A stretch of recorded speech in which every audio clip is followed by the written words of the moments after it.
মহাকাশের গভীরে আমাদের ছায়াপথের কেন্দ্রে রয়েছে এক ভয়ঙ্কর দৈত্য স্যাজিটেরিয়াস এ স্টার নামের ব্ল্যাক হোল। আমরা এর দানবীয় আকর্ষণ নিয়ে আলোচনা করেছি, কিন্তু কখনো কি ভেবেছেন এর ঠিক পাশেই জীবনের কোনো সম্ভাবনা থাকতে পারে? বিজ্ঞানীরা বিশ্বাস করেন ব্ল্যাক হোলের কাছাকাছি যে গ্রহাণু, গ্যাস আর ধুলোর মেঘ ঘোরাফেরা করে তাদের মধ্যেই লুকিয়ে আছে কিছু অদ্ভুত আর রহস্যময় জগৎ।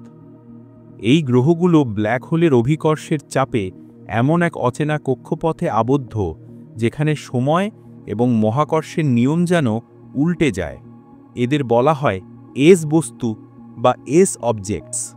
ভাবুন তো, এমন একটি গ্রহে আপনি আছেন যেখানে একপাশে রয়েছে মহাবিশ্বের সবচেয়ে শক্তিশালী আকর্ষণ যা সব কিছু গিলে খাচ্ছে, আর অন্য পাশে কোনো নক্ষত্রের ক্ষীণ আলো পৌঁছাচ্ছে। সেই গ্রহের আবহাওয়া কেমন হবে? সেখানে কি দিনরাতের পার্থক্য থাকবে? জীবন কি টিকে থাকতে পারবে এমন চরম পরিবেশে? গবেষকরা মনে করেন এই এস বস্তুগুলোর মধ্যে এমন কিছু গ্রহ থাকতে পারে যা ব্ল্যাক হোলের বিপজ্জনক রশ্মি থেকে কোনোভাবে সুরক্ষিত।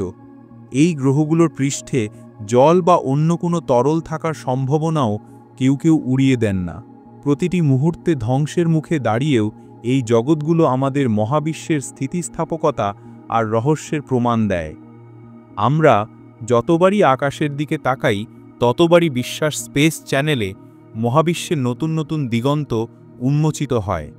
এই ব্ল্যাক হোল সংলগ্ন গ্রহগুলো কেবল কল্পনাই নয়, এগুলি আমাদের জ্ঞান আর অনুসন্ধানের নতুন দরজা খুলে দেয়। মহাবিশ্বের আরও রহস্য জানতে চান?